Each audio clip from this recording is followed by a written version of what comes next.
అయోధ్య నగరానికి రాజు దశరథ మహారాజు. ఆ రాజుకు రాణులు మూవురు, కౌసల్య, సుమిత్ర, కైకేయి.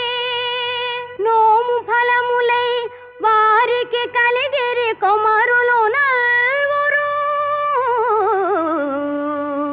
రామ లక్ష్మణ భరత శత్రుఘ్నులు.